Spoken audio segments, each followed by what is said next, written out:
ওসমান হাদির শারীরিক কন্ডিশন নিয়ে একটু আপডেট বলতে চাই যে তার যে শারীরিক পরিস্থিতি সেটা আশঙ্কাজনক যেরকম ছিল সেটা অপরিবর্তিত রয়েছে এবং তার যে ব্রেইনে ইনজুরি ছিল আমরা ঢাকা মেডিকেল কলেজে অপারেশন করেছিলাম এবং আজকে সকালে তার রিপিট সিটি স্ক্যান হয়েছে এবং সিটি স্ক্যানে আমরা দেখেছি যে তার ব্রেনের যে কন্ডিশনটা সেটা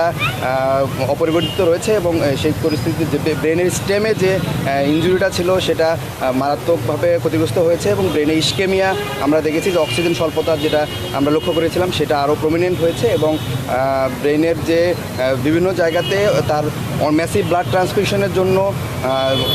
6 ব্যাগ ব্লাড এবং 5 ব্যাগ ফ্রেশ ফ্রোজেন প্লাজমা পেয়েছে সেটার ইফেক্টেড ডিসেমিনেটেড ইন্ট্রাভাস্কুলার যে কোয়াগুলেশন হয়েছিল সেটা এখন ম্যানেজেবল কন্ডিশনে আছে কিন্তু সেটার কারণে ব্রেনের যে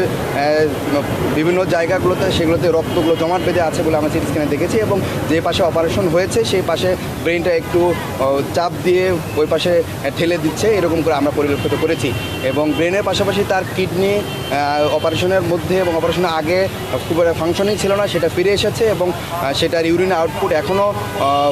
কন্টিনিউ আছে এবং 4 লিটার ইউরিন আউটপুট সেই হিসেবে ফ্লুইড ব্যালেন্স থেকে শুরু করে তার নর্মাল কিডনি ফাংশনিং চলছে এবং লাইফ সাপোর্টে তার ফুসফুসের যে কন্ডিশন ছিল সেটা অপরিবর্তিত রয়েছে ড্রেনে কিছু কালেকশন থাকার কারণে ড্রেন টিউবটাও অপরিবর্তিতভাবে রাখা হয়েছে এবং তার যে আদার অর্গানগুলো সেগুলো লাইফ সাপোর্টের মধ্যেই দিয়ে কন্টিনিউ করা হচ্ছে এখন আপনারা দেশবাসী সবাই তার জন্য দোয়া করবেন এবং আমরা বলতে চাই যে এই যে তাকে হেডশুট করা হলো এবং সেটা আমরা দেখেছি যে আমি একজন সার্জন হিসেবে বলতে চাই খুব এক্সপার্ট হ্যান্ডে এই হেডশুটটা করা হয়েছে কারণ তাকে যেই জায়গা দিয়ে ডান পাশ দিয়ে গুলি করা হয়েছে টেম্পোরাল বোন ভেদ করে একদম ব্রেনের যে মেইন অংশ ব্রেন স্টেম যেটাতে হৃদযন্ত্র এবং শ্বাস প্রশ্বাস সেন্টার থাকে ঠিক সেই সেন্টারের সামনে দিয়ে সার্কেল অফ উইলিস যেখানে সবচেয়ে বেশি রক্তনালীগুলো থাকে ওই রক্তনালীর সামনে দিয়ে একদম এফোর ওপর হয়ে গিয়েছে তার মানে খুব এক্সপার্ট হ্যান্ড ছাড়া এরকম এবং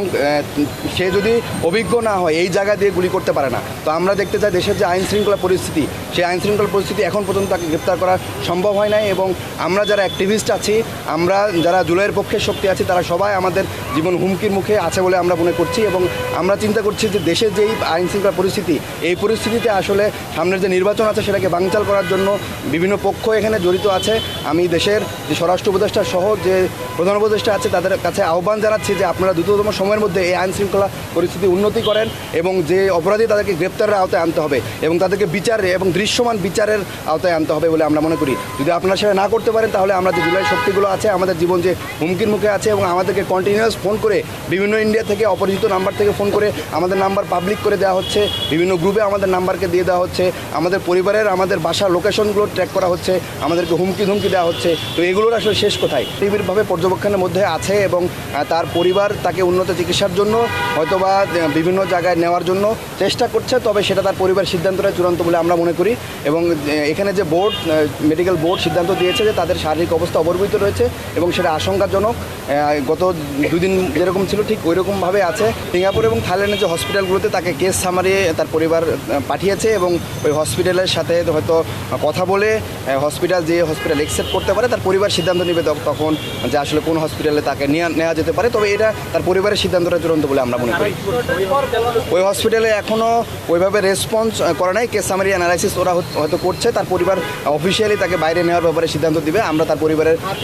কথার জন্য আমরা অপেক্ষা করে থাকবো এই ভাইয়ের বুলেটটা রাইট সাইড দিয়ে ঢুকে গিয়ে বাম সাইড দিয়ে বের হয়ে গেছে টেম্পোরাল রিজন দিয়ে বুলেটের ফ্রেগমেন্ট আমরা একটা কাভার শেল সেটা পেয়েছি অপারেশনের সময় এবং একটা অংশ তার ব্রেন স্টেমের মধ্যে রয়ে গিয়েছে এবং সেটা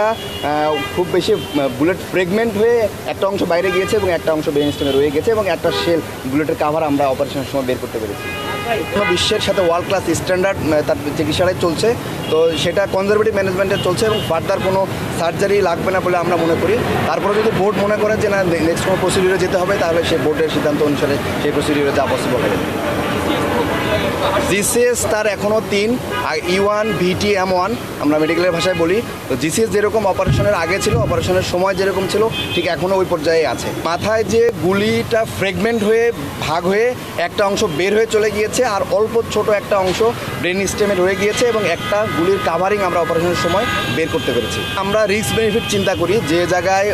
গুলিটা আটকায় আছে সেটা খুবই ডিপ সিটেড এবং ওইখানে একদম ব্রেনের যে রক্তনালীগুলো আছে, ঠিক রক্তনালীর সামনে অনেকগুলো রক্তনালী সেখানে একসাথে সার্কেল অফ উইলিস বলি আমরা, সেখানে আটকায় আছে। তো আমরা মনে করি যে ব্রেনের যে আমরা অপারেশনটা করেছি মূলত ব্রেনটাকে স্পেস দেওয়ার জন্য অপারেশনটা করেছি। মাথার হাড্ডির যে খুলিটা বামপাশ, এই বামপাশের খুলিটা আমরা কেটে ব্রেনকে একটা স্পেস দিয়েছি। এই যে ব্রেনে ইডেমার কারণে সোয়েলিং হচ্ছে, ব্রেন তো একটা শক্ত কাভারিং বোনের মধ্যে ফিক্স থাকে, যদি স্পেস না পায় তখন ব্রেনের বিভিন্ন অন্যান্য অঙ্গগুলোকে চাপ দেয়। ওই স্পেস ক্রিয়েট করার জন্য মূলত বাম পাশের হাড্ডিটাকে খুলে দেওয়া হয়েছে, একটা স্পেস ক্রিয়েট হচ্ছে, ব্রেনটা এক্সপ্যান্ড করতে পারছে। আসলে ব্রেনের গিয়ে রক্ত বা বুলেট নিয়ে আসার জন্য মূলত অপারেশন করা হয় না, ব্রেনকে স্পেস দেওয়ার জন্য মূলত অপারেশনটা করা হয়েছে। ওসাইকে রিসিভ করি তখন প্রায়